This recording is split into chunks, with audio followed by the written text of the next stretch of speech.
Buonasera a tutti, vedo Paolo Asnicar, adesso sto per vedere, spero, Renato Frigo e Giovanni Busato. Abbiamo un problema con Renato, nel senso che lo vediamo arancione, almeno lo vedo arancione io, però eccolo qua, no, adesso lo vedo, perfetto. Buonasera a tutti, come sa chi ci segue ormai da parecchio tempo, stiamo dedicando queste dirette all'approfondimento di vari temi, di come l'emergenza del coronavirus ha impattato su tantissime realtà economiche, culturali, ma non solo. Oggi ci dedichiamo al tema della montagna, che è al tempo stesso cultura, economia, il tempo libero, la passione, quindi lavoro per tante persone. Quindi ci dedichiamo un po' a come sta cambiando il mondo, ma anche a come pensiamo che possano andare i prossimi mesi e a quale pensiamo che possa essere l'impatto di questa pandemia da un lato e dal cambiamento delle abitudini che ci sta portando dall'altro. Lo facciamo stasera con appunto il mondo della montagna, lo facciamo a 360 gradi perché abbiamo dal CAI al soccorso alpino, le guide alpine, gestori di rifugi, di malghe, abbiamo chi gestisce attività di turismo lento, sportivo in montagna, insomma dopo avremo nella parte finale appunto guide legate alla mountain bike, al rafting, all'arrampicata, quindi proveremo a guardare un po' al mondo della montagna nel modo più completo e a 360 gradi possibile. Intanto io ringrazio moltissimo Giovanni Busato, Paolo Asnicar e Renato Frigo della disponibilità. Con loro avremo la prima parte, la prima mezz'ora e proveremo un po' a capire che estate ci aspetta. Sarà un'estate sicuramente particolare, va da sé rispetto al ragionamento che ho fatto prima. Ci sono alcuni aspetti che secondo me vanno sottolineati. Il primo, lo vediamo, lo dicono dai virologi agli esperti di turismo, sicuramente quest'estate sarà più facile andare in montagna rispetto al mare per motivi evidenti di gestione degli spazi prima di tutto, e questo potenzialmente può portare un sovraccarico sulla montagna da un lato e dall'altro anche magari persone inesperte, non abituate ad andarci sui sentieri o che comunque sono sulle nostre montagne, primo punto. E l'altro punto dirimente su cui invece c'è una riflessione strategica importante di territorio da fare, che mi piacerebbe fare anche molto in questa prima parte, è che inevitabilmente la difficoltà a muoversi spingerà il turismo di prossimità. Come lo spingerà però è la vera domanda, nel senso che sarà più difficile muoversi, andare lontano, e quindi molte persone, speriamo, crediamo, penseranno di passare del tempo sulle montagne qui a noi vicine. Però ecco, è un turismo che va da un lato gestito, dall'altro incentivato sicuramente, ma sul quale bisogna costruire le condizioni, da un lato perché ci sia, dall'altro perché venga gestito al meglio. Quindi io partirei dopo questo breve preambolo da Renato Frigo, quindi dal presidente del CAI del Veneto, per chiedergli un ragionamento su questi punti, cioè su che cosa si aspetta quest'estate di fronte a una condizione assolutamente particolare. Il CAI fa un lavoro straordinario sulle nostre montagne, penso solo, per fare un esempio, al tema della manutenzione e della gestione dei sentieri, che immagino sarà stata difficile, se non impossibile, negli ultimi mesi, e quindi chiedo a lui che montagna troveremo e come pensa che debba essere gestita quest'estate così particolare. Grazie ancora per la disponibilità, Renato. Buon pomeriggio a tutti. Mi sentite? Sì. Perfetto. Allora, che montagna troveremo? Quest'anno sarà una montagna affollata, dove le persone vorranno andare in montagna a camminare per buttarsi alle spalle 2 mesi e mezzo di quarantena. E quindi saranno animate da grandi spiriti di libertà, di voglia di andare in giro. Però andare in giro bisogna andare in giro con la testa, non lasciare la testa dentro l'auto o dentro lo zaino. La montagna non c'è niente di particolarmente difficile, però la montagna va affrontata con tranquillità, con calma, essere consci dei propri limiti. Spesso si trovano persone che non hanno questa coscienza del proprio limite e quindi vanno in giro un attimo dappertutto. Ricordo a tutti che noi abbiamo in provincia di Vicenza qualcosa come 1000 chilometri di sentieri, quindi possiamo muoverci dalla media montagna fino alla montagna. Il Pasubio può essere affrontato da almeno 6 parti, può essere affrontato. Le piccole Dolomiti e quanto altro. Abbiamo fortunatamente una possibilità di andare in montagna diversificata, però abbiamo anche 3 nodi estremamente importanti, pesanti, che ci potrebbero condizionare. Il primo nodo riguarda la strada delle gallerie. A questo inizio stagione ha cominciato ad andare via con numeri estremamente importanti la strada delle gallerie, con presenze. Il secondo nodo riguarda il ponte tibetano e il terzo nodo sempre più importante riguarda la questione di Campogrosso, perché è un bel problema Campogrosso, non di poco conto. Si affollano migliaia di persone perché è un posto molto bello, è un posto facile da raggiungere, effettuano l'anello del Sengio Alto, che è un'escursione estremamente semplice e tantissimo gratificante. Quindi dovremmo fare qualcosa, dovrà essere fatto soprattutto dalle amministrazioni comunali, dovrà essere fatto qualcosa. Noi non possiamo lasciare alla montagna di regolarsi, deve essere regolamentata a valle. Quindi si dovrà iniziare ciò che abbiamo già iniziato a parlare con i sindaci di Posina e di Valli del Pasubio, di vedere, di regolamentare gli accessi sulla strada delle gallerie più che al passo Pian delle Fugazze, più che a Campogrosso. Dovremmo darci delle regole. Le auto, se i parcheggi sono, se si decide che i parcheggi sono 500, la 501 non ci deve stare. Oggi si può andare, domani magari è tutto quanto occupato, quindi le persone dovranno programmare in maniera puntuale e precisa i propri percorsi di montagna. Altrimenti ci ritroveremo che 1000-2000 persone all'interno della strada delle gallerie diventerà una situazione ingestibile. 1000 persone su a Rifugio Papa, in questo caso qua, o 1200-1300 persone presenti ad Alpe di Campogrosso, sono numeri ingestibili. Si corre il rischio di mettere in crisi ciò per cui siamo rimasti in casa per oltre 60 giorni. Questo non vale la pena.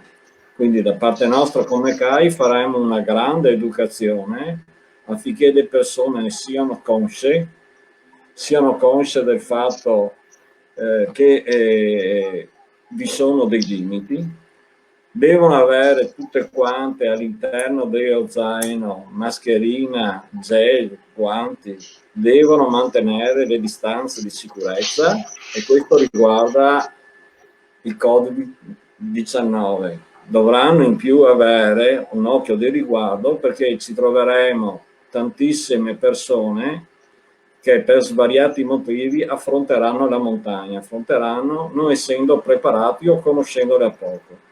Allora, quando si affronta la montagna bisogna sempre essere informati, essere autonomi, avere l'abbigliamento adeguato, le scarpe adeguate. Questo spesso non succede.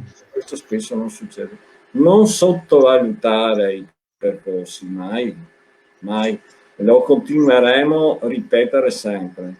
Un fatto estremamente importante. Se noi andiamo a vedere, non voglio rubare i numeri al rappresentante del soccorso alpino, noi abbiamo fatto come CAI una grande azione nei confronti dei soci e il ritorno è stato premiante, in quanto gli incidenti, sui 1000 incidenti avvenuti o i 1000 soccorsi avvenuti nel Veneto, solamente meno del 4% riguarda i soci.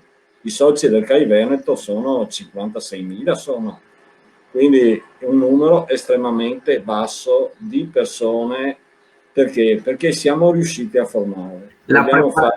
Renato, per capirci, la preparazione serve, cioè andare in montagna non è come andare a camminare in corso, questo è giusto il concetto. Sì. Leggere bene il percorso prima di affrontarlo e quindi essere autonomi. La montagna è sempre lì, nessuno la sposta. Se c'è brutto tempo, il consiglio è quello di rimanere a casa.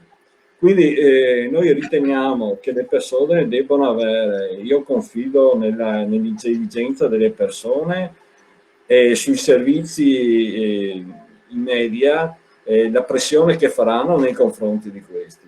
Ecco, quindi bisogna mettere, non bisogna assolutamente che una giornata che si vuole passare in tranquillità veda alla fine della giornata essere presenti con il soccorso alpino che fa il recupero, oppure aspettare al di fuori di un pronto soccorso l'esito magari di qualcosa che è andato storto. Quindi ecco, chiedo a tutti quanti la massima attenzione, primo perché il Covid non è stato debellato, dovremmo aspettare, sarà un periodo di convivenza forzata, e il secondo, massima attenzione quando si va in montagna.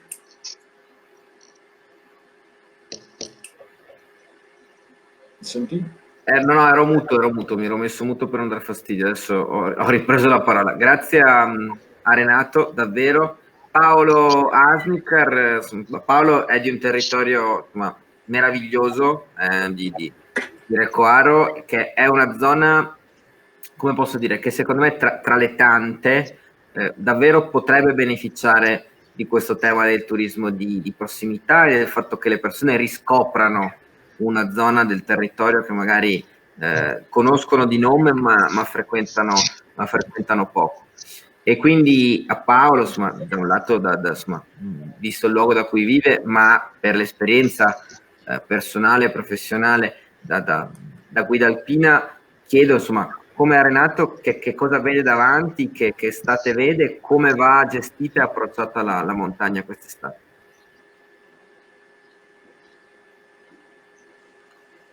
Diciamo che un primo assaggio lo abbiamo avuto come questi giorni qua che è stato aperto dopo il lockdown, i primi weekend, un afflusso massiccio anche nelle zone di bassa quota e quindi parcheggi pieni, tantissima gente che cammina prevalentemente su strade, mulattiere, anche sentieri, strade in quota militari, però diciamo che l'afflusso è veramente tanto. La gestione di tutte queste persone qua diventa problematica nel momento in cui, come diceva prima Roberto, viene lasciata, Renato, scusami, viene lasciata come dire, all'autodisciplina, cosa che non funziona. Sicuramente abbiamo gente che va in montagna, che sa muoversi e quindi quando incrocia una persona si sposta, la montagna ha spazi grandi, non sempre, specialmente nei sentieri, dove comunque è più facile rispetto a altri territori, come passare prima al mare, avere un distanziamento sociale effettivo di qualche metro. Però quello che abbiamo visto è veramente tantissima gente, tantissimo afflusso, famiglie con bambini senza mascherine, addirittura non so mai nelle nostre zone sono iniziati ad arrivare gli americani della base e quindi in una domenica abbiamo visto 6 famiglie di americani che sono ben accetti, non c'è nessun problema, però comincerà a diventare problematico la gestione in alcuni ambiti, in alcuni rifugi, come si diceva prima, ma anche nei punti di partenza dei sentieri e quindi ci sarà da fare, come si diceva prima, formazione, informazione attraverso i media e spiegare alle persone che effettivamente lo spazio c'è, bisogna usarlo bene e non dico contingentare, però trovare delle soluzioni che siano o scalonamenti o gestione più oculata delle partenze degli escursionisti. Noi come guide ci hanno aperto il codice Ateco da poco, quindi possiamo lavorare da domenica scorsa, per dire possiamo accompagnare soltanto 4 persone, e poi dovremo poi sanificare tutta quanta l'attrezzatura, comunque sempre a distanza con le mascherine. Questo per dire, per fare un'escursione su un sentiero o su comunque un percorso in montagna. Diventa più difficile quando siamo in parete con magari un paio di clienti, perché sapete come funziona, sulle soste il distanziamento sociale diventa difficile. Arrampicare con la mascherina vedremo come fare, la metteremo nel momento in cui siamo in sosta e poi si toglierà come si fa per fare l'attività. Decisamente ci sono delle problematiche che devono essere gestite. Dall'altra parte la vedo come un'opportunità per come dire, far vedere il territorio nostro, e quando parlo di nostro parlo in generale della montagna, anche quella di bassa quota, che ha delle potenzialità enormi. Noi ci focalizziamo spesso sulla media montagna, quindi dagli 800 ai 1000 metri in su verso i 2000 e oltre, con le Dolomiti arriva fino a 3000.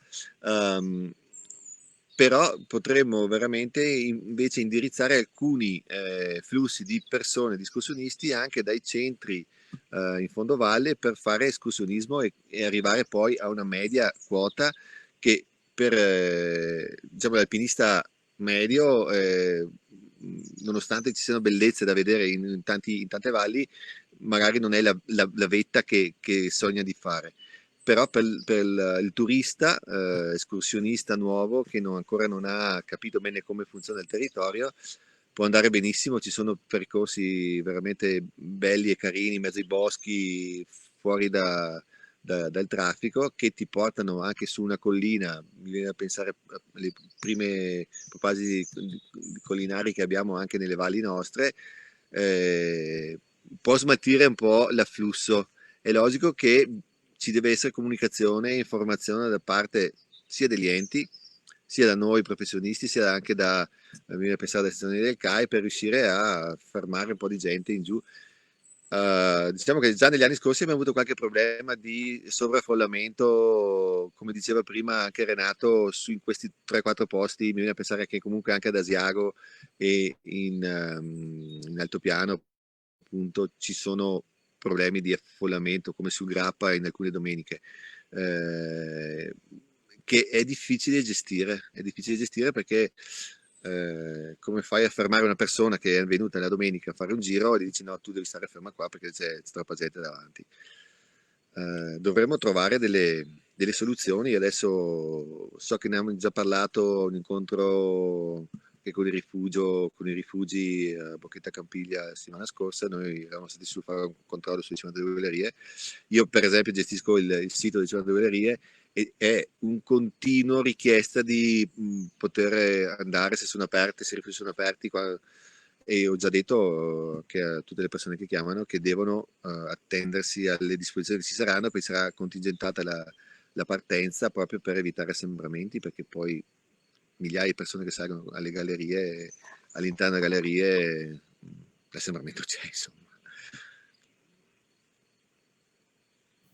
Allora, vedo che Giovanni Busato si è scollegato, per cui finché non viene eccolo, lo vedo. Giovanni, Eccolo. Eccoci. Giovanni, ci senti? Sì, vi sento, vi vedo. Giovanni è il vicepresidente regionale invece del Soccorso Alpino, per cui Giovanni penso tu sia riuscito comunque a sentire sia Renato sia Paolo. Ci interessava moltissimo un punto di vista tuo e della realtà del Soccorso Alpino, che evidentemente anche alla luce dei ragionamenti che abbiamo sentito da Renato e da Paolo, cioè il fatto che quest'estate potenzialmente sì, ci saranno anche tante persone che la montagna non la conoscono bene e magari non arrivano preparati fino in fondo. Insomma, il ruolo del Soccorso Alpino in questo senso è ovviamente strategico, è fondamentale, è necessario. Quindi da un lato come vi state preparando, dall'altro come guardate all'estate che sta arrivando? Riprendo il ragionamento del Presidente. Quest'anno sarà un'estate probabilmente affollata. Noi nel corso del Covid abbiamo fatto formazione a tappe forzate e siamo arrivati ad adottare le stesse procedure del 118 sostanzialmente, quindi noi viaggeremo forniti di dispositivi di sicurezza, approcceremo il ferito con le stesse tute che vengono usate a pronto soccorso, quindi maschere, guanti e quant'altro. Bisogna dire che questo virus è estremamente pericoloso, però contemporaneamente è gestibile con degli accorgimenti che sono ormai, dopo 3 mesi di rodaggio civile, sono di una banalità estrema: distanziamento, guanti, mascherina e il medesimo comportamento che noi adottiamo nella vita di tutti i giorni va riportato pari pari in montagna per quel che riguarda l'epidemia, e quindi si deve viaggiare il più possibile distanziati.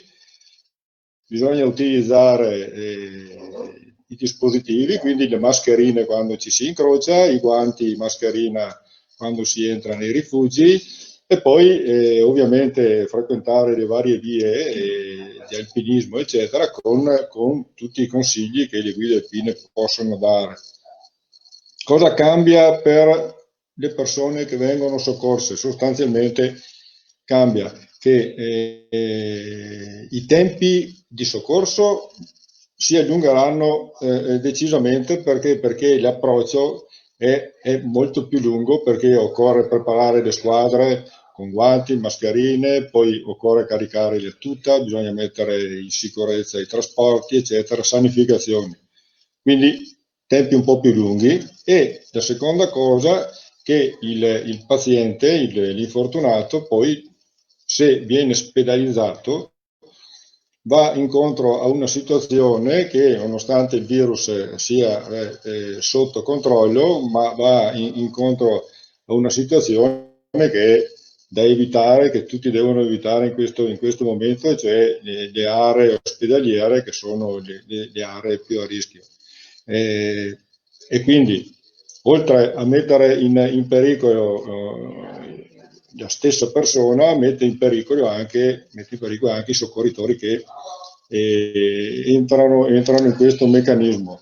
Da dire anche che questi 3 mesi di sosta hanno prodotto sicuramente negli affezionati della montagna una mancanza di allenamento, a parte determinate categorie di runner eccetera, per cui gli stessi itinerari che prima non venivano affrontati tranquillamente, potevano essere coperti o in giornata eccetera, adesso non è detto, e va valutato attentamente, che questi possano essere negli stessi tempi percorsi. Questo per evitare chiamate seragli, questo per evitare tutti i problemi che può comportare la mancanza di allenamento.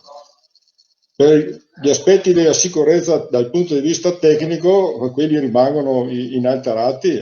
Bisogna essere allenati, bisogna conoscere i luoghi dove si vanno, i tempi di percorrenza, avere attrezzatura adeguata, ma in questo senso il Club Alpino Italiano sta facendo e ha fatto un ottimo lavoro di prevenzione. Quindi diciamo che il soccorso alpino c'era prima, c'è adesso. Il richiamo è alla prudenza e al comportamento civile anche in montagna, nell'uso dei dispositivi di sicurezza che servono per protezione propria, ma anche per la protezione delle persone che si incontrano.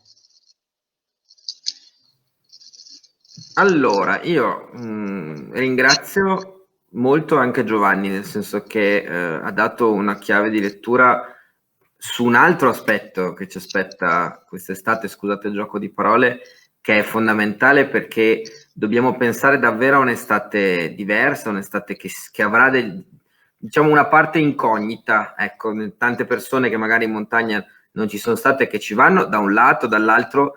Giustamente raccontava prima Paolo cosa vuol dire per una guida alpina l'idea di avere la mascherina invece che i presidi di protezione in parete, oppure Giovanni, giustamente i tempi per attrezzare un soccorso dovendosi bardare e dovendosi preparare come se foste operatori del pronto soccorso. Quindi era proprio l'idea che volevamo dare oggi, cioè un quadro chiaro alle persone di che estate abbiamo davanti, consapevoli che tutti noi ci stiamo avventurando in un terreno che non conosciamo, cioè per ora vi state preparando a fare quello che vedremo come sarà quest'estate, per cui io davvero vi ringrazio del vostro tempo, del racconto, della descrizione che avete fatto.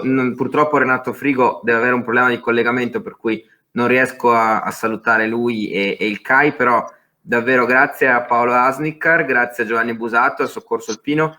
Buon lavoro, perché immagino che comunque, come dicevamo prima, sarà un'estate difficile, perché è un'estate in cui entriamo in un terreno in parte sconosciuto, per cui grazie davvero e buon lavoro a voi. Ciao Giovanni. Grazie. Ciao. Adesso invece ci raggiungono e si collegano le persone che gestiscono spazi in montagna, per cui rifugi, malghe. Purtroppo mi ha scritto poco fa Franco Perlotto che non ce la fa ad essere con noi perché ha il rifornimento in elicottero, per cui proprio in questi minuti, diciamo così, stava arrivando l'elicottero, per cui non riusciva a collegarsi perché aveva i voli di rifornimento. Non vedo Renato Leonardi, vedo invece Davide Nicoli, più che altro perché vedo tutto arancione Renato, quindi partiamo da Davide. Davide, ciao intanto. Davide è il giovane gestore di una realtà importante che è Malga Serona in altopiano, diciamo, comune, credo sia comune di Caltrano, vero Davide? Trano, siamo proprio nella parte settentrionale dell'altopiano. Esatto. E quindi ci interessa capire con Davide appunto la gestione di uno spazio come una malga, quindi uno spazio che al tempo stesso ha un aspetto certamente di economia, nel senso che è un presidio fondamentale dell'economia montana, ma ovviamente sempre di più, in particolare Malga Serona è un posto dove quando si va a camminare si può andare a mangiare, si può andare a, insomma, io ho mangiato Malga Serona, si mangia anche bene, quindi vi consiglio di andarci se vi capita. Quindi ecco, come vi state preparando a un'estate che sarà completamente diversa? Che impatto ha avuto già adesso per la vostra attività? Allora, l'organizzazione quest'anno è logorante, perché stiamo tentando di capire come organizzarci realmente. E ovviamente ci sarà il solito discorso delle distanze, di tutti i dispositivi di sicurezza per i dipendenti. Davide, Renato, ci sei? Ci senti? Sì, io no, vai. Prima,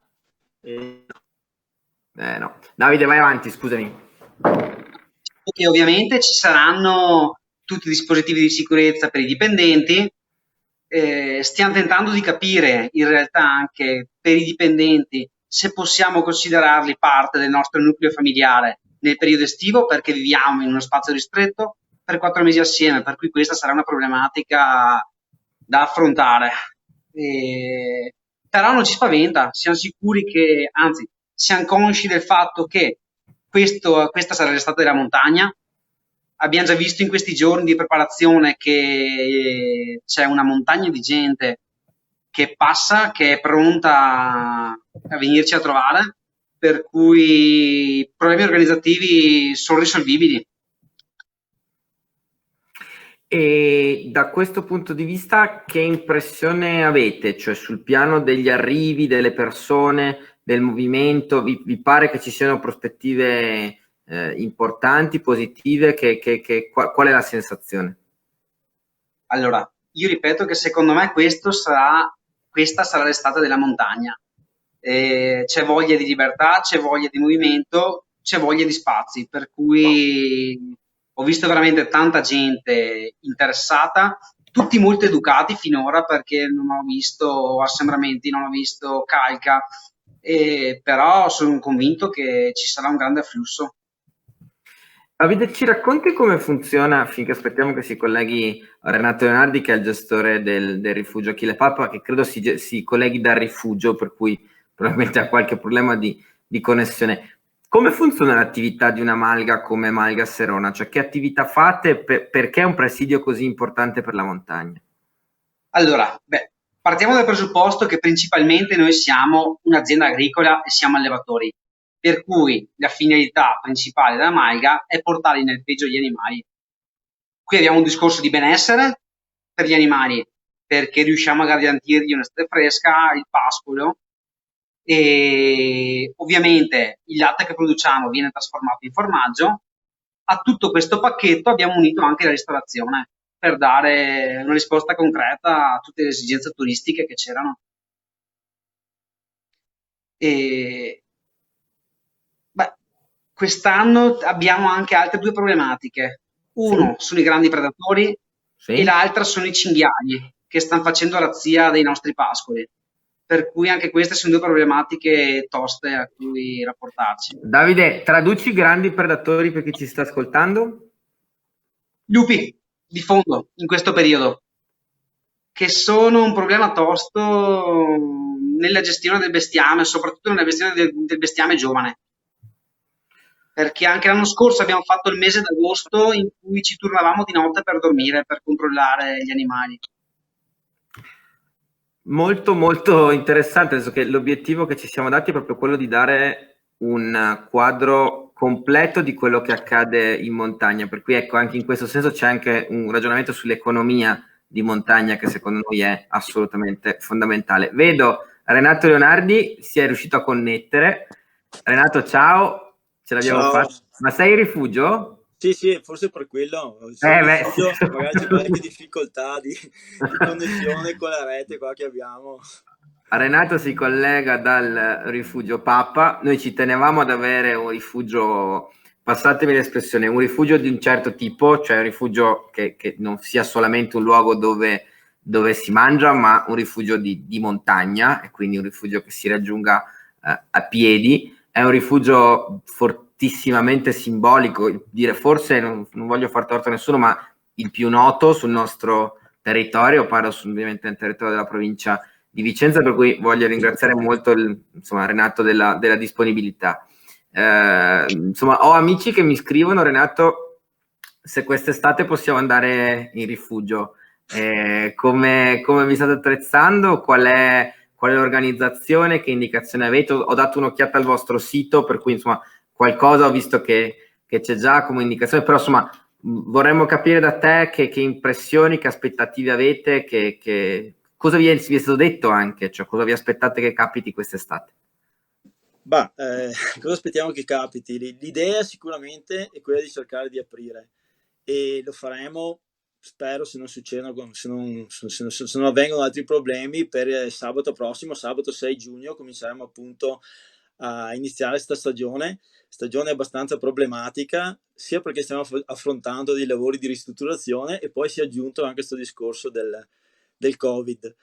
Ci sono parecchie cose da fare, anche perché appunto il rifugio è un ambiente, diciamo cosiddetto, promiscuo di per sé, nel senso che proprio i rifugi sono dei punti fondamentali di aggregazione di montagna, insomma, no? Dove la gente è abituata a incontrarsi, è abituata a vivere assieme, e anche proprio per il tipo di strutture che abbiamo noi è abituata a condividere anche il pernottamento, abbiamo i cameroni grandi, i bagni in comune, tutte cose che sicuramente favoriscono l'aggregazione fra le persone in periodi normali e che quest'anno però rappresentano altrettanti problemi. Insomma, fortunatamente il rifugio Papa è abbastanza ben strutturato. Negli anni sono stati fatti parecchi lavori, adesso sto cercando di adeguarmi con percorsi preferenziali, con suddivisione delle tavole. Sicuramente dovremmo diminuire i posti sia a sedere che i posti letto, anche se per il momento pernottamenti non ne facciamo, perché appunto questi lavori per tutto giugno ci impediranno di dare alloggio durante la notte. Però cerchiamo di riaprire, insomma, con molte difficoltà onestamente, però diciamo che il Rifugio Papa ancora è abbastanza avvantaggiato dal fatto che, fra l'altro abbiamo messo abbastanza bene in risalto il nostro presidente regionale prima, dal fatto che siamo frequentati da molto turismo di passaggio. Abbiamo anche una buona percentuale di pernottamenti, però qui è una zona, i dislivelli che portano a noi e gli itinerari che ci sono qui sul Pasubio non impegnano eccessivamente i visitatori, cioè si possono fare anche itinerari di più giorni, ma il turista medio, diciamo, è quello che impiega una giornata, che viene qui, il classico mordi e fuggi, insomma, no? Che negli ultimi anni ha avuto un aumento veramente pesante e giustamente, come ha sottolineato il Presidente, ha cominciato già a fine degli anni scorsi, cominciava a creare dei problemi, insomma, problemi di sovraffollamento, problemi di parcheggio, problemi che sono nati perché è stato dato la precedenza negli ultimi anni alla promozione del territorio, che sicuramente la merita, però scusate, però non considerando tanto la necessità di creare prima dei servizi, diciamo, ecco. Per cui ci siamo trovati noi gestori in generale delle zone più frequentate, perché alla fine questa promozione è stata fatta su dei punti immagine particolari, come può essere appunto il Rifugio Campogrosso, come era stata la strada delle Gallerie. Si è insistito su questi punti e siamo stati un po' abbandonati anche, no? Nel senso che poi questa massa di gente abbiamo dovuto rincorrere i tentativi di ammodernare il rifugio, di ampliare i servizi igienici, di ampliare l'offerta, però onestamente alla fine il problema principale è quello di cercare, attraverso la promozione, di informare le persone prima di tutto, no? Di informare le persone e a un certo punto anche di fare una sorta di contingentamento, anche se è una brutta parola, perché numero chiuso è sempre una roba un po' antipatica da dire, però d'altra parte anche questi ambienti, queste zone hanno degli equilibri che bisogna rispettare e non si può pensare di creare quassù delle mega strutture che possano sopportare certi tipi, cioè certe moli di affluenza. Bisogna invece cercare di regolare queste affluenze e appunto tramite accordi con i comuni, tramite una comunicazione che ha cominciato a fare il CAI, che però deve essere ancora più incisiva. Bisogna far capire alle persone che bisogna cercare di intanto programmare le uscite cercando di utilizzare magari quei periodi meno come si può dire, meno impegnati, meno pieni di...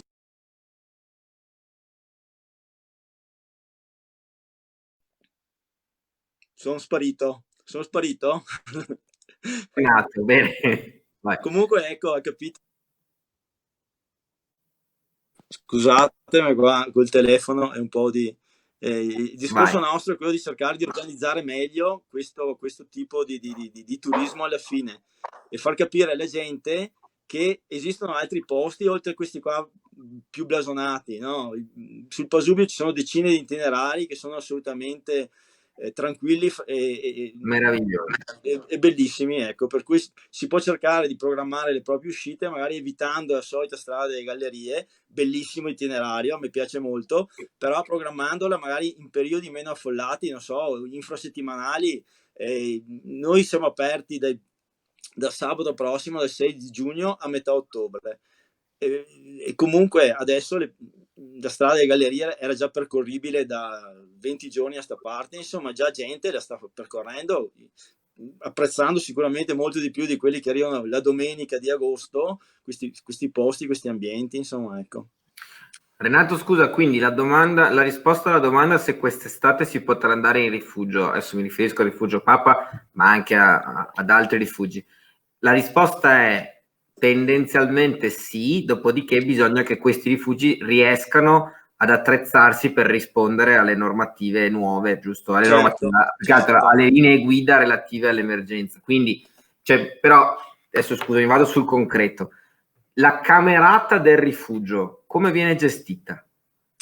Allora, guarda, al momento non esistono linee guida precise in Veneto. Sono uscite delle linee guida, delle specifiche delle linee guida in Trentino Alto Adige. Lì hanno cercato di limitare i posti letto. Chiaramente i gruppi familiari possono convivere, non hanno nessun problema, nel senso che la cameretta da 4-5 posti non dà assolutamente problemi in questo. I problemi in questo senso li danno i gruppi organizzati nei cameroni, perché chiaramente lì non possono convivere persone, come c'è il problema del distanziamento negli ambienti normali, in un camerone chiaramente diventa un problema ancora più grosso. Lì le linee guida trentine hanno dato di utilizzare 1/3 dei posti disponibili, per cui in linea di massima diciamo che i pernottamenti nei rifugi saranno ridotti del 50%, hai capito? Il problema, per dirti, in rifugi come il nostro, sì, ci colpirà sicuramente, ma non così in modo così grave, in cui colpirà altri rifugi di dimensioni più piccole che vivono principalmente sul pernottamento. Mi viene in mente qualche rifugio di media montagna in Bellunese, che lì magari con l'itinerario di 2 o 3 giorni si andrà proprio a colpire i pernottamenti che sono l'entrata principale di quei rifugi lì, insomma. Quindi c'è una necessità assoluta di dare una mano a queste realtà. Io ti dico, anche noi sicuramente saremo colpiti da questa cosa, principalmente perché un rifugio come questo, più che i pernottamenti, il problema è l'organizzazione della gente che arriverà. Sicuramente la gente ne arriverà, perché ne sta arrivando anche adesso, anche se siamo chiusi, vedo passaggio, insomma, per cui io non ho dubbi che ci sarà gente quest'estate. Il problema sarà gestirla, hai capito? Perché finché sono numeri abbastanza relativi, come può essere adesso in giugno, così credo che riusciremo a sopportare la cosa. Non so cosa succederà in luglio e agosto, insomma, ecco, tutto lì. Sì, anche perché se uno ti arriva fino al rifugio fai fatica a dirgli no, guarda, cioè non sei, certo. non è che tu dirgli vai nel posto a fianco, perché nel senso... Esatto, e poi c'è una cosa da tenere presente in modo particolare per quel che riguarda i rifugi. I rifugi sono appunto delle strutture che sono state pensate come punti di appoggio per alpinisti e escursionisti, punti di appoggio e di aiuto. Cosa vuol dire? Vuol dire che noi non possiamo rifiutarci di ospitare la gente. Questo è anche previsto da norme di legge, cioè nel momento in cui succede l'imprevisto, succede che so, il temporale particolarmente intenso, se non la bufera di vento, se non la nevicata fuori stagione, noi abbiamo il dovere di ospitare queste persone, e questa cosa va chiaramente a cozzare con l'idea di distanziamento, insomma, che si ha adesso. Allora, cosa dobbiamo fare? Sicuramente non potremo lasciare queste persone fuori dai rifugi. Nello stesso tempo dovremo ingegnarci a cercare di parare il colpo il meglio possibile, però capisci anche te che in certe giornate che sono state contate sulla strada e gallerie anche 1000-1200 persone, 1500 persone, trovarsi qui, come è già successo, a mezzogiorno, a luna, con la grandinata a 2000 metri, grandinata che anche agosto vuol dire abbassamento della temperatura di 10-15 gradi, è chiaro che comincia a costituire un problema. Insomma, ci siamo trovati più volte con rifugio strapieno, dover aprire addirittura le camerate per poter far riparare la gente, e in queste condizioni sicuramente obbligheremo l'uso delle mascherine, ma dell'igienizzante ci sarà dappertutto, però sarà impossibile evitare il derogare al distanziamento sociale, insomma, ecco, è una cosa che chiaramente fa parte della caratteristica del luogo, per cui ancora di più bisogna insistere sul fatto di far capire alle persone che bisogna prepararsi, che bisogna essere informati prima di fare qualsiasi tipo di gita, controllare molto bene le previsioni meteorologiche, cose che adesso sono precisissime, però moltissima gente, onestamente, da esperienza,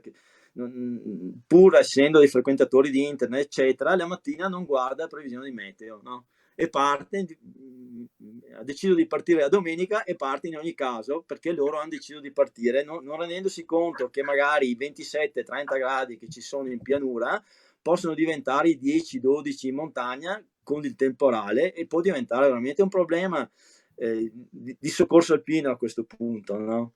Pensa che non più di 3 anni fa, durante una manifestazione sportiva, la Transdavé, si è scatenato un temporale improvviso e sono caduti una decina di fulmini lungo qua sull'ultimo tratto della strada delle Gallerie.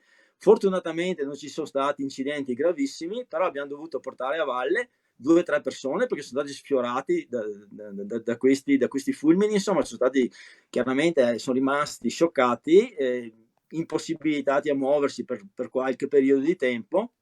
Per cui basta poco, non sono cose che non succedono in montagna, succedono abbastanza spesso, specialmente nei periodi di agosto, così i temporali improvvisi succedono, insomma, per cui bisogna essere veramente attenti quando la classica strada delle Gallerie può essere una passeggiata tranquillissima che non dà nessun problema, perché alla fine per una persona mediamente allenata, perché alla fine sono 800 metri di dislivello con 6 km e mezzo di sviluppo, 2 ore e mezza, 3 ore di camminata per una persona mediamente allenata, diciamo, sono tranquillamente sopportabili.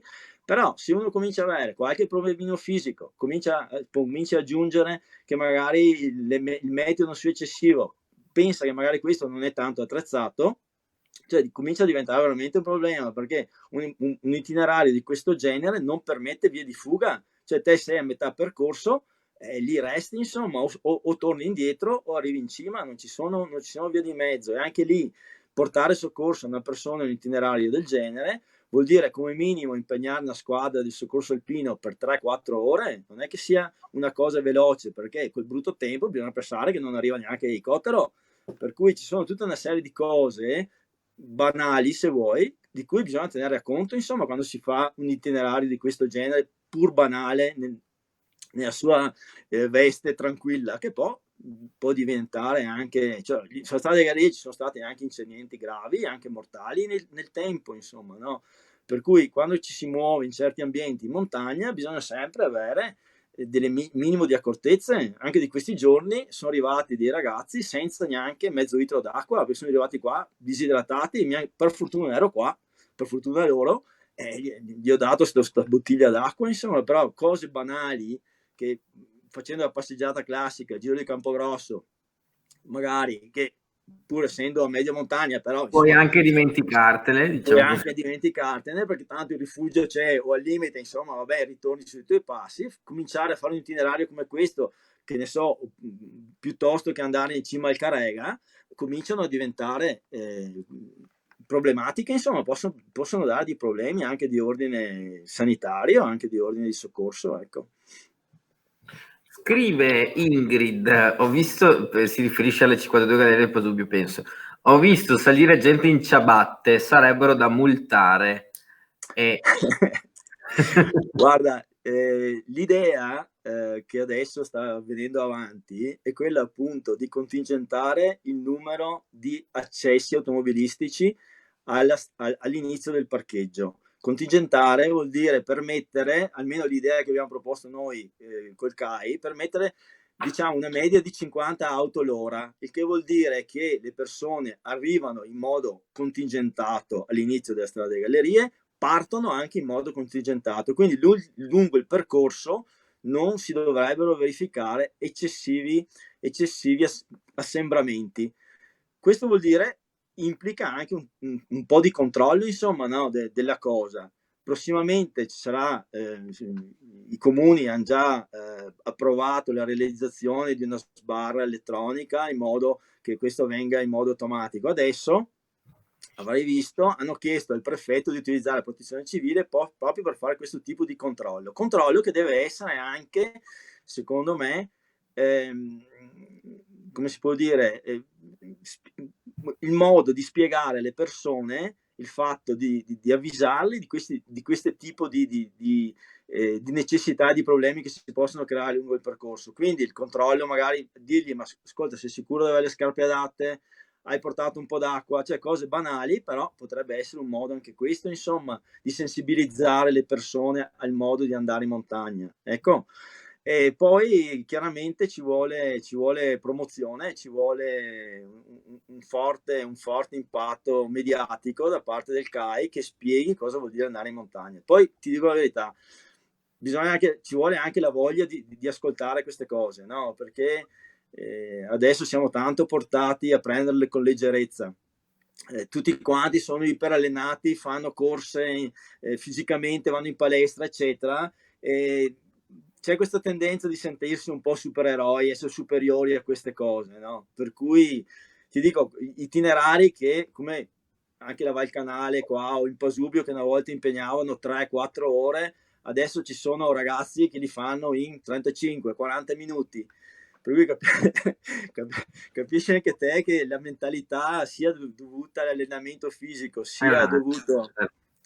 È cambiata, insomma, no? Sia anche per l'attrezzatura stessa che abbiamo, anche per l'alimentazione che abbiamo, cioè, i materiali sicuramente sono migliori. Io ho un po' di anni e sono passato dagli scarponi in cuoio che pesavano 1 chilo all'uno, adesso agli scarponi in cordura che pesano i 250-300 grammi, hai capito? Per cui ecco, insomma, come si è evoluta anche la storia del rifugio. Sono arrivato in rifugio che avevamo un lavatoio in pietra, non avevamo neanche lo scaldabagno, per dirti. Adesso avere una cucina iperattrezzata e dover fare lo stesso una ristrutturazione di pasti del rifugio per cercare di adattarsi sempre più alle esigenze di adesso. Insomma, tutto cambia chiaramente. Renato, un'ultima domanda, a te come arrivano le derrate alimentari in rifugio?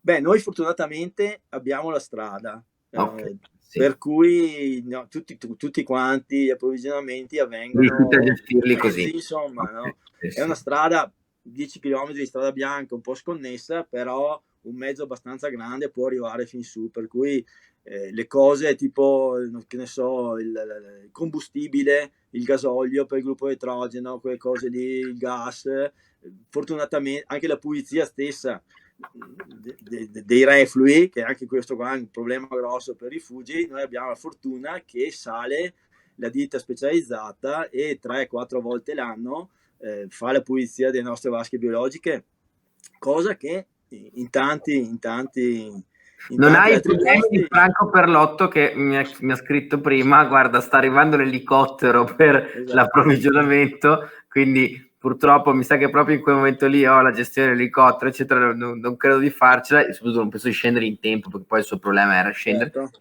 E quindi, ok. Sì. Renato, grazie, veramente ci hai dato una panoramica bellissima. Io chiedo a Davide un'ultima battuta, nel senso che abbiamo chiesto a Renato il rifugio, che sicuramente ha alcuni pezzi di gestione più complicato, ma in Malga quest'estate le attività saranno come prima, secondo te? Cioè, cosa cambia per voi quest'estate? Ovviamente non potranno essere come prima le attività, e stiamo tentando di diluire la gente nell'arco della giornata, per cui offriamo altre esperienze. Ad esempio, diamo la possibilità tutte le mattine di venire a casificare assieme a me, diamo la possibilità durante il giorno di venire a raccogliere il bestiame e fermarsi a far merenda con noi, in maniera tale da occupare tutta la giornata. I posti a sedere saranno sicuramente limitati, per cui stiamo lavorando su un asporto, tra virgolette, molto easy, molto veloce, in maniera tale che la gente si prenda il suo pacchettino e vada a sedersi sul prato e siano lì tranquilli. Stiamo studiando tutte delle confezioni biodegradabili, in maniera tale che non ci sia nemmeno il problema di gente incivile che lascia a terra rifiuti, e ci stiamo trattando così. E dopo, mano a mano, vedremo come fare e come perfezionare la questione, perché è veramente difficile capire prima di partire. Certo.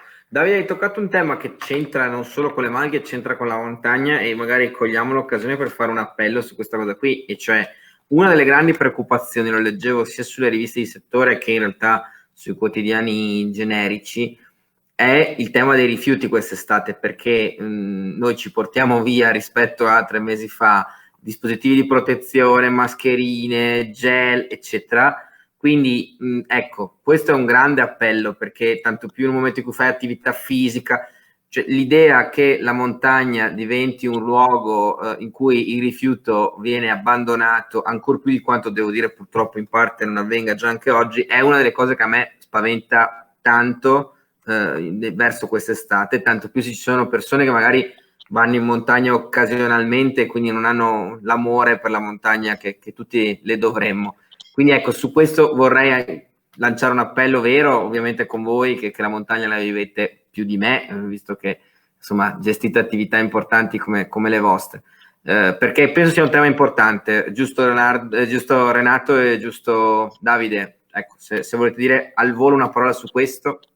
Sì, guarda, certamente il problema dei rifiuti è uno dei problemi che abbiamo, insomma, no? Noi, ti dico, il problema principale, uno dei problemi principali del rifugio è la carenza d'acqua quassù. Il Pasubio è carsico, noi abbiamo approvvigionamento solo di acqua piovana, quindi sono alcuni anni che usiamo già stupire monouso, monouso, e da quando useremo anche stupire monouso biodegradabili. Chiaramente la cosa crea dei problemi, perché tutte queste cose producono immondizie che dobbiamo portare avanti. Ti dirò che per quel che riguarda i rifiuti lasciati in giro, se te fai proporzione fra la quantità di Renato, ci sentiamo male. E quello che trovi in giro, ci sentiamo molto male. Prova a parlare. Niente, dicevo, senti adesso? No, Renato, ecco, vai, forse va. Ecco, niente. Ti dicevo che onestamente no, no, perché voi ti vedo bloccato proprio. Sei tu che non vai con la connessione, Renato. Niente. Ci salutiamo, nel senso che non riusciamo proprio a sentirti. Se mi senti però ecco, prova a sconnetterti e riconnetterti un secondo. Davide, intanto io ti ringrazio davvero per il tuo tempo, per averci dato questa disponibilità. Ti faccio un grandissimo in bocca al lupo per l'estate che avete davanti. Io veramente apprezzo tantissimo il lavoro che fate, per cui ci tenevo ad averti con noi stasera. Quindi in bocca al lupo, buon lavoro e ci vediamo quest'estate. Bene, grazie mille e ci vediamo in Malga. Ciao Davide, ci vediamo in Malga. Ciao Renato, ciao. Ti sentiamo? Prova. Niente. Renato, niente. Allora, connettiamo gli ultimi 3 ospiti di questa sera. In realtà poi, se riusciamo a recuperare Renato, gli facciamo fare una battuta al volo, ma vedo Fanny Cerato. Ciao Fanny, ciao. Vedo, ecco, Massimiliano Miesotto e vedo anche Ivan Pontarollo.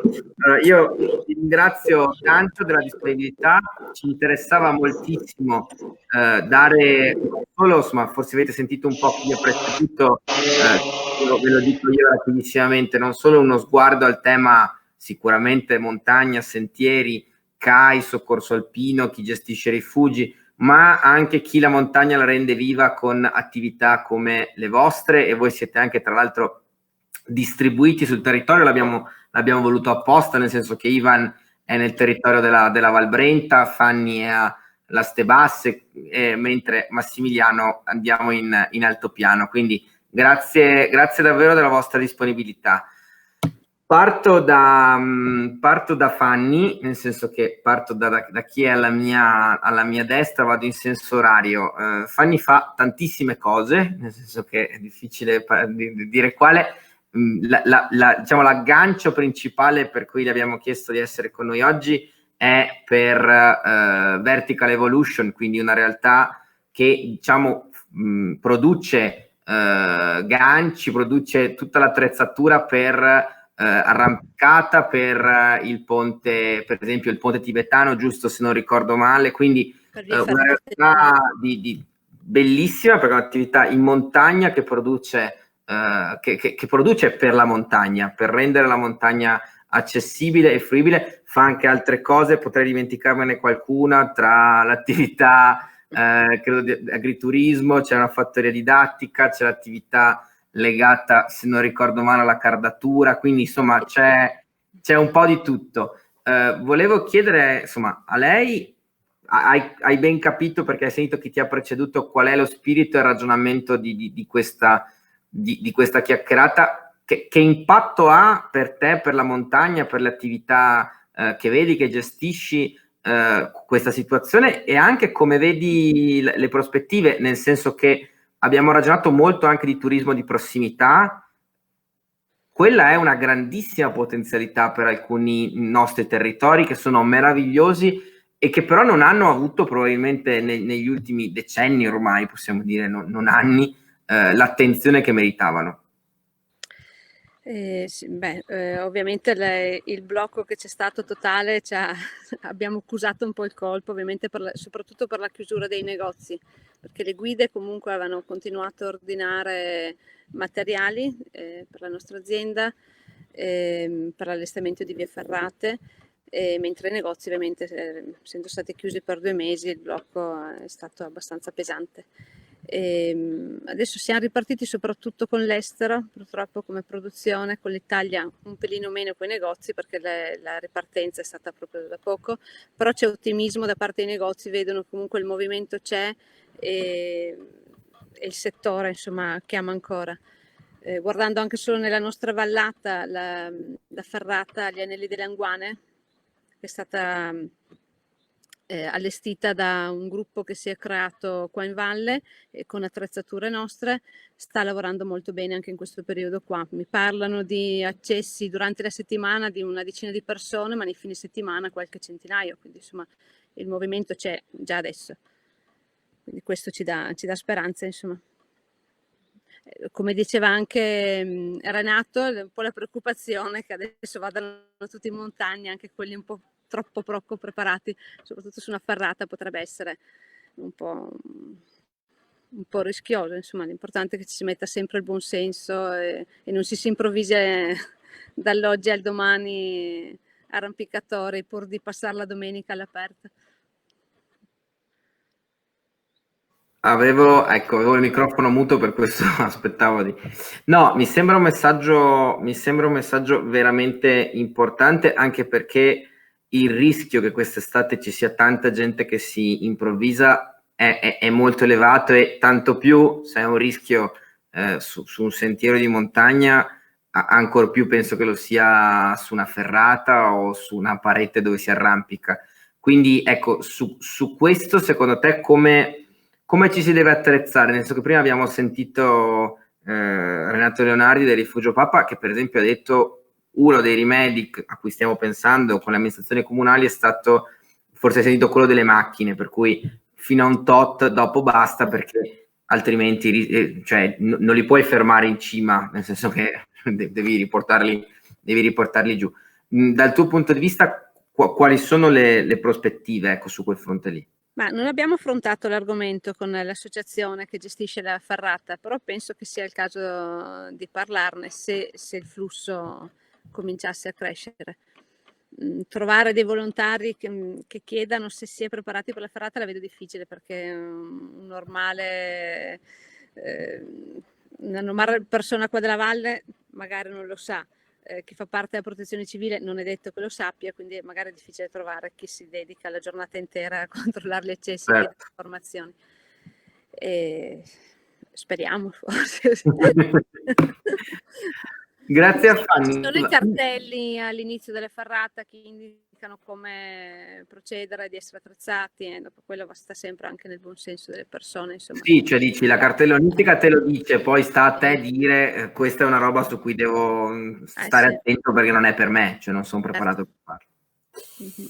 Fanny, grazie. Ivan Pontarollo, insomma, il centro rafting, il centro canoa di Valbrenta, una realtà importante, molto conosciuta, quindi parliamo in questo caso di fiume. tra l'altro, ecco, mi immagino per il rafting fare il distanziamento sociale, cioè devi ridurre le persone sulle imbarcazioni, perché di sicuro, perlomeno per come l'ho vissuta io negli anni, non era un posto dove si stava a 1 metro, 1 metro e mezzo uno dall'altro. Quindi come vi state attrezzando? Quali sono secondo te le prospettive? Come la state gestendo, Ivan? Mi senti? Non sento Ivan. Ivan, mi senti? No. Passo a Massimiliano. Massimiliano, ciao. Ciao.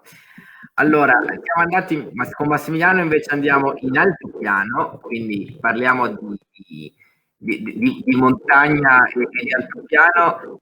Massimiliano, anche voi gestite diverse attività in montagna sull'altopiano, perché dalle escursioni al trekking, laboratori, cioè fate tantissime attività veramente interessanti.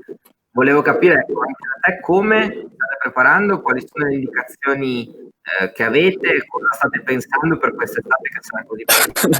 Allora, parto con, diciamo, lo sguardo positivo, nel senso che, come diceva Davide prima e come hanno detto tanti altri, nel senso, probabilmente quest'anno è l'anno di riscatto della montagna e noi speriamo sia davvero così. E poi ci sono però appunto le problematiche più tecniche di come mantenere il distanziamento e di quali tipi di attività possiamo proporre oppure no. Per esempio, una delle nostre, diciamo, cose che piacciono di più come attività è l'alba in malga, e che facciamo appunto questa esperienza per andare a vedere prima il sorgere del sole, parlare della vita del malghese e arrivare poi al pascolo, dove troveremo 2 vacche che si faranno mungere e ognuno si deve mungere la propria colazione. E di solito partecipano circa 50 persone a questa attività. Come fai a garantire il distacco? Come fai a far mungere tutti in un tempo decente? Come fai a fargli fare la colazione in un tempo decente? Cioè, sono tutte piccole cose che probabilmente faranno saltare alcune attività anche molto gradite, molto ricercate come questa. Ma con Davide, per esempio, abbiamo messo in preventivo dei racconti intorno al fuoco da farsi alla sua malga, e forse lì si riesce, contingentando poi i numeri, a farlo lo stesso. Però sono tutti punti di domanda che ovviamente anche le associazioni di categorie provano a rispondere in base ai decreti, perché non c'è mai qualche indicazione esattamente specifica. Ti dico solo questo: adesso nell'ultimo che è uscito sabato sera, noi non sappiamo bene se essere inquadrati nelle professioni della montagna come siamo, o tra le guide turistiche, come magari dice il codice Ateco, nel senso bisogna anche capirci bene, nel senso su cosa, nel senso, dobbiamo seguire. Ovviamente si spera sempre che a dominare sia il buon senso, cosa che però abbiamo visto con Movida e tante altre cose che possono essere diciamo un pochino distanti dalla realtà. Per cui anche noi ci stiamo attrezzando con per esempio dando indicazioni per tempo molto dettagliate alla prenotazione, e cercando di creare quantomeno assembramenti possibili e dare dei dispositivi, come adesso abbiamo fatto fare questo scaldacollo, che può essere una mascherina di emergenza, nel senso da avere sempre con noi, e proprio perché, nel senso, la mascherina può anche rompersi, per esempio, e bisogna avere, tu come professionista devi supplire alla carenza del cliente. Poi c'è il discorso guanti o gel. Noi cercheremo ovviamente di fornire dei gel igienizzanti, ma proprio per ridurre quello di cui si parlava prima, l'impatto dei rifiuti. Cioè, è già devastante vedere adesso nei parcheggi qui in altopiano quanti guanti, quante mascherine ci sono per terra. E tante volte magari è semplicemente veramente tanti, e saranno un problema da affrontare.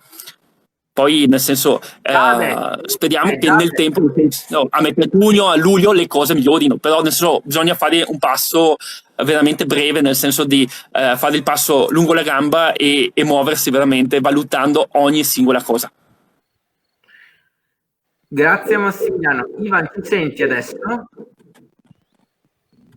Ivan, non vediamo, no, lo vediamo ma non lo sentiamo.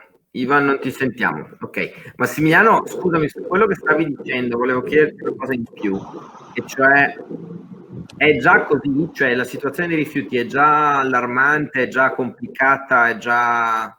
Allora, è complicata perché probabilmente i comuni non hanno le risorse per farci fronte, perché comunque dovete immaginare, nel senso, l'estensione della rete stradale, il gran numero di parcheggi piccoli e grandi che ci sono, eccetera. E la pulizia delle strade è comunque una voce che pesa sui bilanci comunali in maniera abbastanza incisiva. Diciamo che comunque il problema è che prima non c'erano, adesso ci sono e quindi le vedi, e di conseguenza si spera che magari vengano raccolte prima di essere disperse dal vento o dagli agenti atmosferici, semplicemente, che possono capitare. Per cui, nel senso, anche una delle diatribe, diciamo, tra guide quando ci si parla è l'indicazione del CAI di usare i guanti nei rifugi, che poi magari te li trovi in sentiero, quando invece il gel diventa qualcosa di assolutamente più gestibile. Però, nel senso, non è per fare polemica, sono tutte disquisizioni che si fanno tra professionisti per capire qual è la maniera migliore per approcciarsi, e ovviamente nel senso per cercare di tutelare la salute nostra e dei nostri accompagnati.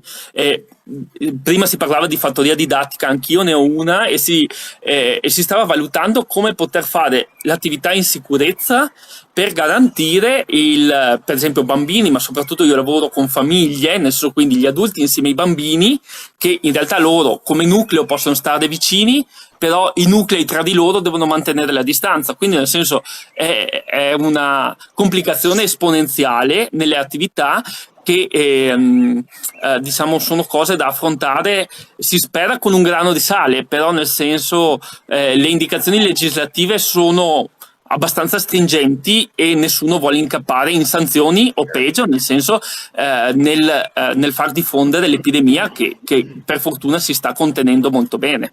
Certo. Facciamo un altro tentativo con Ivan, vediamo se stavolta... Ivan, mi senti? No. Vabbè. Ivan, non capisco come sia possibile, ma non ci sente per niente. Fanny, volevo chiederti una cosa, torno da te, nel senso che ci sono tanti commenti, tante persone che ci hanno scritto. Te ne cito una, che è Marina, che ci scrive: per evitare gli assembramenti nei luoghi più famosi della montagna, è stato pensato di valorizzare luoghi alternativi che magari sono ugualmente interessanti? Le amministrazioni lavorano su questo? Ecco, questo è un punto secondo me importantissimo, nel senso che ci sono pezzi della nostra montagna che pure, cioè, in un momento di assoluta ovviamente difficoltà, perché nessuno può dire che stiamo vivendo un bel momento, ma che hanno una grande opportunità, nel senso che quest'estate, un po' per il turismo di prossimità sicuramente, un po' perché ci saranno più flussi verso la montagna che verso il mare, oggettivamente è possibile che tanti territori vengano riscoperti. Prima parlavamo per esempio di Recoaro con Paolo Asnicar, con la guida alpina. Come la vedi su questo fronte? Perché anche il territorio dove vivi tu in questo senso ha un'opportunità assolutamente rilevante. Sì, mi verrebbe da dire che in montagna c'è spazio per tutti. Esatto. Tende ad andare sempre bene, diciamo. Esatto, cioè, penso anche solo alla nostra valle, che è percorsa dal torrente Astico. Ci sono una serie di punti carinissimi, anche se le amministrazioni non devono fare chissà cosa per renderli accessibili, insomma, sono lì. Potrebbe essere la spiaggia per tutti, insomma, senza dover andare a fare assembramenti in una spiaggia al mare. E qua basta, ci sono anche tantissime guide sui sentieri, sul territorio, quindi insomma uno si prende un bel libro, si cerca qualche percorso alternativo, la scelta c'è, ma ce ne sono un'infinità. Massimiliano, dal tuo punto di vista invece, che hai insomma una permanenza... Ivan, senti? Ivan. Vai da Ivan, chiedi pure a lui. Ma non... Ivan... No, sentiamo lui, ma lui non sente noi, quindi abbiamo comunque un problema. Massimiliano, tornando a te per un attimo, anche in altro piano vale lo stesso discorso, nel senso che vale anche un rumore di fondo. C'è la pioggia, sta piovendo. Ah, ok, la pioggia, per cui non ci si può fare nulla. Ok, perfetto. Dicevo, Massimiliano, un conto è per Fanni, un altro è per un territorio come l'Altopiano, un territorio dove comunque l'afflusso turistico è già oggi importante. Va lo stesso discorso, cioè si può fare un ragionamento di valorizzare luoghi alternativi in Altopiano, attività alternative, c'è una riflessione su questo? Allora, bisogna partire dal fatto che ci sono dei punti dove ogni anno ci sono assembramenti che però erano problemi relativi, cioè nel senso l'unico problema era arrivare troppo tardi e non trovare parcheggio. Adesso i problemi sono maggiori e di conseguenza si sta pensando come contenerli, solo che ovviamente il contenimento ha dei costi perché servono delle persone che si mettono lì a contare o a regolare i parcheggi. Quindi nel senso bisogna capire bene come vorranno intervenire i comuni in questo caso. E dal punto di vista nostro, nel senso cosa succede? Tante volte tu arrivi con la tua comitiva e arrivi in cima, non hai problemi di spazio normalmente, però adesso potrebbe essere invece il caso che tu vedi già in cima all'Ortigara un gruppo di 20 persone e non è il caso di portare i tuoi gitanti e di conseguenza lì interviene proprio la professionalità della guida che deve trovare un percorso alternativo per far vivere sì l'emozione, la storia, il luogo che nel senso la gente ha voluto prenotare, nel senso ha voluto venire a visitare, però nel senso senza creare diciamo la situazione negativa e sono tutte domande diciamo a cui proviamo a rispondere, però sarà appunto il professionista nel momento in cui si trova nella situazione a dover decidere esattamente cosa fare e qui entra in gioco che cosa? Una conoscenza intima del territorio. Bisogna fare sempre i sopralluoghi e questo lo dico per me stesso in prima istanza e poi per tutti quelli che fanno il mio mestiere, ma anche solo per chi vuole accompagnare un gruppo di amici. Il discorso è questo: fare il sopralluogo, conoscere bene sentieri alternativi, magari percorsi che si possono fare per la discesa per evitare di fare la stessa strada magari che è già trafficata. Parlo sempre di mete molto appetite come può essere l'Ortigara, il Verena, può essere la zona dei Ladici o può essere, parlando della zona di Asiago, anche l'Ossario stesso e quindi capire, nel senso sempre avere un piano B o meglio un piano B, un piano C, un piano D per poter evitare appunto queste situazioni di ammassamento dei turisti che sicuramente ci saranno, perché abbiamo già visto con sabato e domenica scorsi, nel senso ci sono state delle situazioni abbastanza pesanti dove le forze dell'ordine sono intervenute proprio in centro al paese proprio perché i turisti erano tanti. Chiarissimo. Fanni, un'ultima domanda a te, nell'attesa che torni Ivan, e se no poi chiudiamo e chiudiamo questa diretta. Tu, oltre al tema delle, diciamo così, delle ferrate e dei ponti e dell'attività con Vertical Evolution, hai appunto anche altre realtà legate alla montagna, lo dicevamo prima, c'è un agriturismo, c'è un posto dove si può anche pernottare, giusto? Il turismo è solo pernottamento, sì. Su quel fronte lì tu che impressione hai? Cioè nel senso che prospettive ha secondo te anche un turismo insomma, in un luogo come l'Aste Basse, quindi non esattamente la prima meta turistica della provincia, ma un territorio veramente bello e veramente da scoprire? Ma sì, pur non essendo una meta così ambita, l'Aste Basse abbiamo sempre lavorato bene, su questo siamo molto contenti, insomma la gente veniva e spero che venga anche adesso, insomma cominciano a arrivare le prime richieste per il periodo estivo con un po' di paura, perché chi chiede mette sempre il dubbio, ma se poi si richiude, ma se poi mi ammalo, Certo. c'è tanta paura nella gente, sì. Mia speranza è che la gente riacquisti un po' di fiducia, che si metta un po' tranquilla, che la nostra struttura è piccola, abbiamo 3 camere, quindi comunque è difficile fare un assembramento su una struttura così.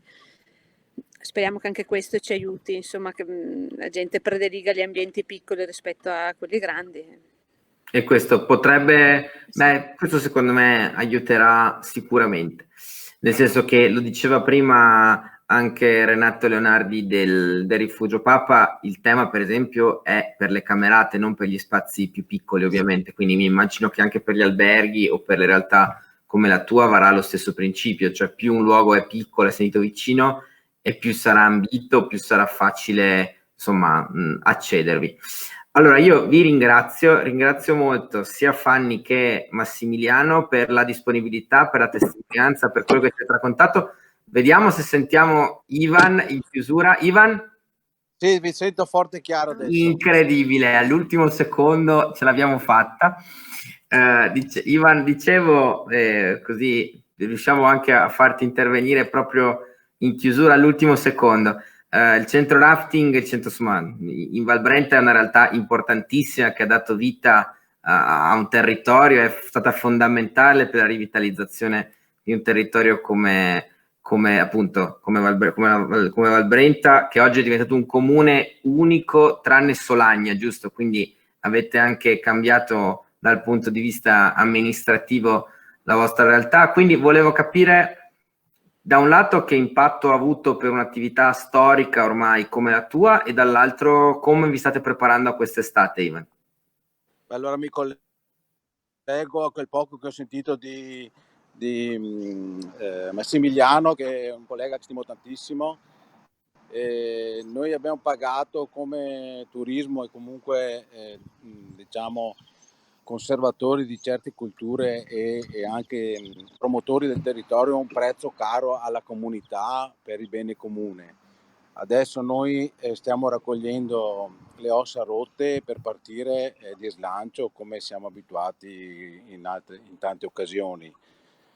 E questo prezzo però va considerato perché per noi un'azienda da 50 collaboratori con tutte le strutture che abbiamo, pullman, 40 gommoni, le grotte di Oriore da gestire, 3 musei, le attività ricettive con 100 posti letto ci sono venuti a mancare dal giorno domani, dopo un investimento invernale importante, 25.000 ragazzi, 350 istituti.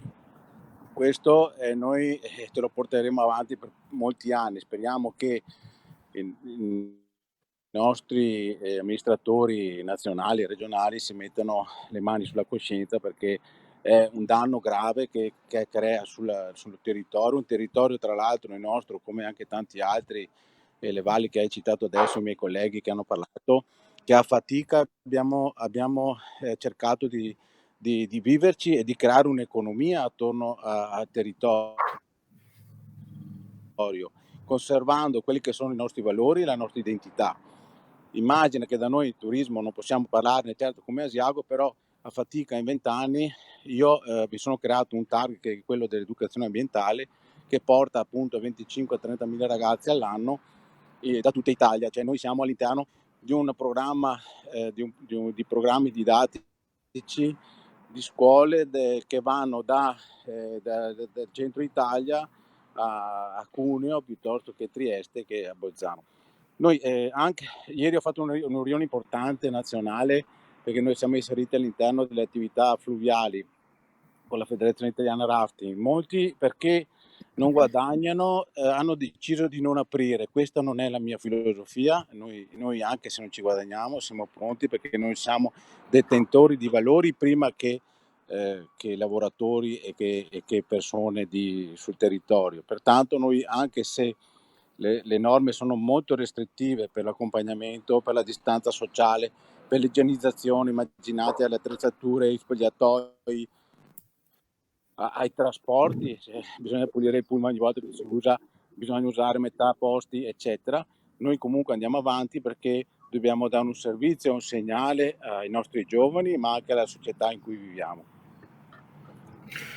Mi pare un grande messaggio in chiusura questo di Ivan, e che è un messaggio comune, devo dire, a tutte le persone che ho sentito stasera, e cioè come l'amore da un lato per la montagna, dall'altro lato per l'ambiente, nel senso che tanti hanno valorizzato questo aspetto del fatto che l'educazione ambientale va di pari passo con la vostra attività e anche con una punta di preoccupazione per l'estate che abbiamo davanti, dove appunto potenzialmente ci potrebbero essere più rifiuti legati anche al tema dell'emergenza e quindi ai dispositivi di protezione. Secondo me, ecco, è molto importante il messaggio che abbiamo lanciato oggi, perché dice che quest'estate sarà un'estate diversa da tutte le altre, ma in cui l'obiettivo è prima di tutto preservare la montagna dal punto di vista ambientale, ma anche della tenuta delle tantissime attività che la animano e che la rendano viva, siano esse rifugi o attività sportive, ludiche, escursionistiche, cioè tutto questo deve essere preservato e voi fate il vostro, ovviamente, perché sono le vostre attività. Noi da fruitori, da persone che ci vengono, dobbiamo da un lato portare il rispetto che è necessario e dall'altro però esserci, perché è un mondo che va sostenuto. Quindi io vi ringrazio tantissimo per il vostro tempo, grazie a Fanny, grazie a Massimiliano, grazie a Ivan che alla fine ce l'ha fatta a connettersi. Vi auguro davvero un buon lavoro e un grande in bocca al lupo per il tempo che avete davanti. Quindi forza e grazie davvero a tutti, a voi e a tutte le persone che ci hanno seguito stasera. Grazie mille, buon lavoro. Ciao. Ciao ragazzi, ciao. Ciao.